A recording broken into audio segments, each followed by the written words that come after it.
John. I'm an alcoholic addict. Hey, John. That's the way it's supposed to be. I got a bunch of notes, but after everything that's down and said, I'm just gonna free fall here with you guys, okay? So I can come from my heart. Yeah.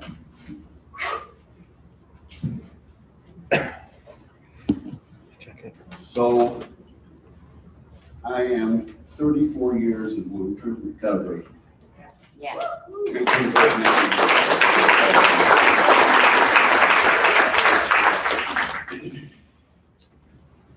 I have been sober now longer than I used. I have a major depressive disorder which I am treated for.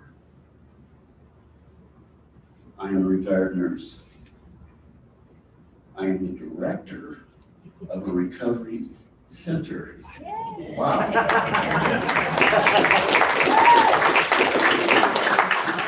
You know, I had a dream in 1995. I was going, we're losing people. They're coming out of jail. They're coming out of hospitals, and nobody is greeting them. I worked at Canyon View. We detox people 7 days. We turn them loose, they walk a block and a half down to the Shell station and get their 18-pack. So a few years ago, I worked with a local group in town with a project called Bridge the Gap. And we tried to institute that, and it kind of came and went, and finding volunteers didn't work very well. And then I was asked to be on the board of directors for a couple of organizations, like the Local Crisis Center and the Recovery Center. And it dawned on me, and it was funny because I had forgotten about this dream that I had in '95 that I had said to somebody where I worked. And he was on this board meeting. He says, "John, you've been talking about this since 1995. And I said, "I have?" And he says, "Yeah." And somewhere they said that marijuana affects your memory. I can't remember. Okay. So anyway, I got asked to be director at the center. I don't like managing people, folks. I will lead you anywhere, but I don't want to manage you. So I kind of go, what am I doing? So I do what I do in my recovery. I surrender. And I go left foot, right foot. I do the next thing according to the principles that I have learned now that the results up to something greater than me. And guess what? We're here tonight. The governor showed up. Magellan has been sitting and talking to me about my dreams over the last 25 years. I have two young ladies here that got up and spoke about what my heart is all about. Now I care about all of you. I really do.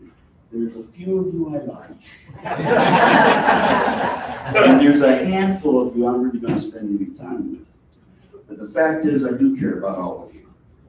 But we've been behind the ball instead of in front of it for a long, long time.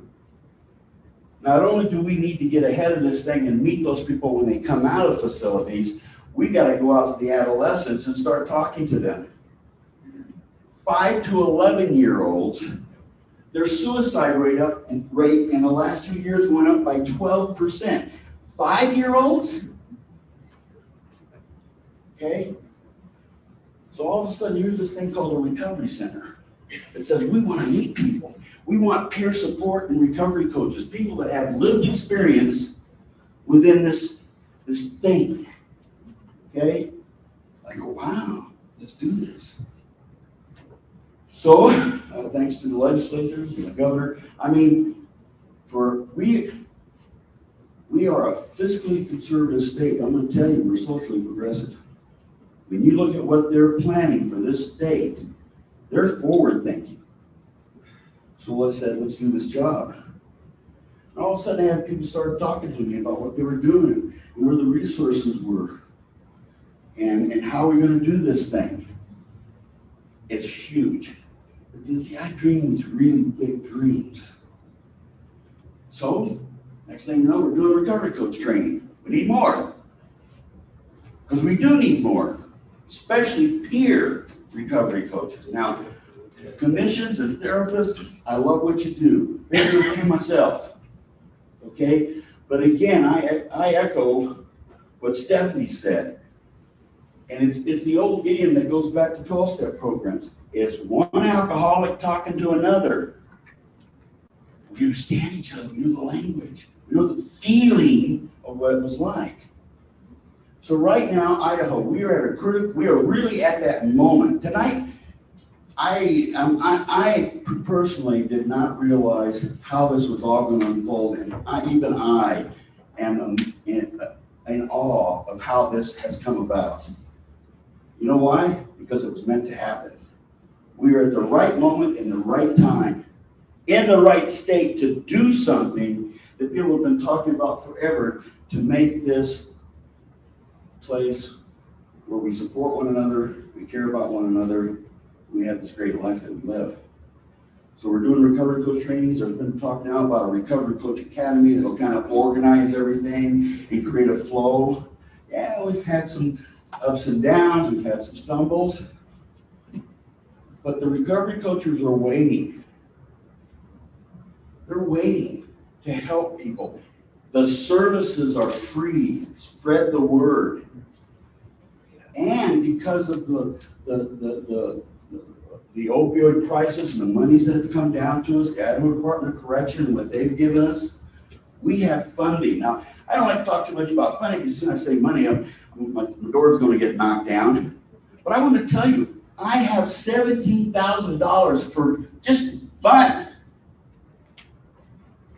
So if you're in recovery and have a mental health disorder and you need to get into a sober situation, come down to my place.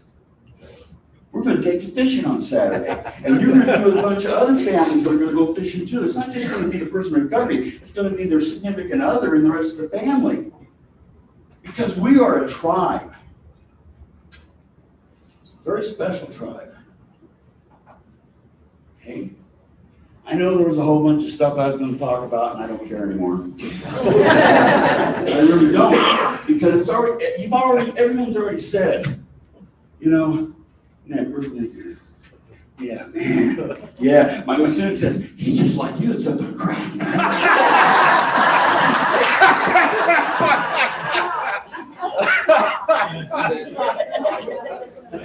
Okay, so the guy you saw up there, that young man, he looks pretty cocky in that picture, doesn't he? He's doing this thing. That's his 10-year reunion. And in order to go to that reunion, now I'm going to tell you about that guy. He was top in his class. Valedictorian, student body president, but he drank every weekend. Okay? And at his 10-year reunion, he was still scared. He was still stressed and full of anxiety that he was going to be good enough. So that guy there, he's drank a few too many beers. He's probably put some powder up his nose, and he just smoked a doobie. Now, for you young people, a doobie. What? But boy, he really looks like he's got it going on. All right? That young man was traumatized at the age of 10. And at the age of 13, he drank his first drink. And that first drink was so powerful that to this day, he can tell you every detail about the room he was in when he took that drink. And it worked really well. And then when he was 17, along came hippies, free love, and pot. And game on. I found my tribe. Let's do this. And he loved what it did for him. What he didn't realize is what it was going to do to him. And eventually he hit a wall. And everything was being lost. And fortunately, as we say by the grace of God, there were two people standing in front of me. And I said, you know, the back of us alcoholic guys mind, we know we are. We can't admit it, because once we admit it, then we got to do something about it. So my question was to these two people was, do you think I'm an alcoholic? They didn't tell me I was an alcoholic. They told me their story. And I could identify. Now, I didn't come into a program because I was an alcoholic. I came in with a back problem. I wanted the drudge off my back, I wanted my family back, I wanted my money back. Okay? And so I kind of come in it kind of lopsided, but I kept doing it because I had no other choice. Because my wife said I couldn't live with her and the kids if I didn't get my act cleaned up. And I was afraid to lose my kids, because when I was little, I knew what happened when my parents would fight and they were in a divorce, and how much that hurt me. And I knew I was hurting my kids. So I was forced. I didn't come in here for the fun of it. I was forced to do this thing. And guess what? I began to make a change. I'm going to tell you right now, 3 months into my recovery, the monsters in my head were so intense that I tried to blow my brains out because I couldn't stand it. But you have to understand, I was living out in the middle of the desert and didn't have a telephone. And if you're first in recovery and you can't communicate with somebody else, your neighbor is the worst best friend you ever had. Right here. But I made it. I didn't die. And here I am. 34 years later. This thing works. But we do become discouraged because it goes over and over. Some young lady who told me multiple times in treatment, and it finally took. Yeah. I don't care how many times. I don't care how many times you come in my door. Come in my door, go drink that night, use drugs, come back to my door tomorrow. I'm still there. I haven't changed my attitude about this thing. You know, God, John, he was getting ready to go to, so this guy, me, I'm very grateful. You know, John was getting ready to go to earth, and he said, hey, God, what's on earth that's not in heaven? He said, pain. And John said, well, what's pain? He says, well, that's why I want you to go to earth. I want you to know what pain's all about. And John said, why do I have to know about pain? And God said, so when I ask you to give service, you'll have compassion.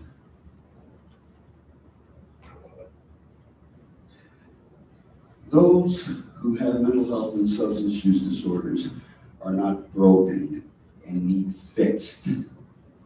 They are hurt and they need to heal. Yes.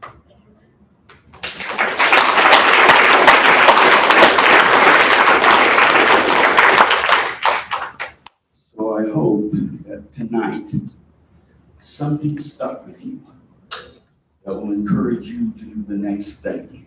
Whatever that is. Tell your neighbor, tell your friends, come volunteer at my organization, guide people to us, talk to your legislators, write letters. I don't know what you're going to do. Tomorrow go help your little old lady neighbor mow her lawn. If that's all you get out of there, we did something. But I found my tribe.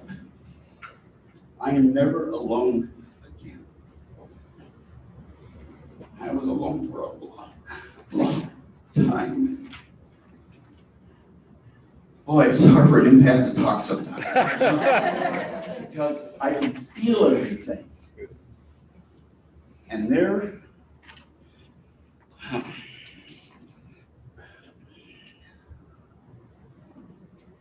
it worked for that guy. It can work for you. Yeah. Bring him to us. We're waiting for you. All the recovery costs across the state are waiting for those people that need help to come. And we're going to produce the numbers for the legislators and the people that are looking at the money will know that not only are we doing what we were asked to do, but we're getting results. I'm like Nick, I can talk for hours. We don't know that. But I want to thank Magellan for doing this. They have really been the foundation to everything that's happened here today. We just provide a little heart and they provide the muscle. So thank you guys very much. And God bless all of you. Continue.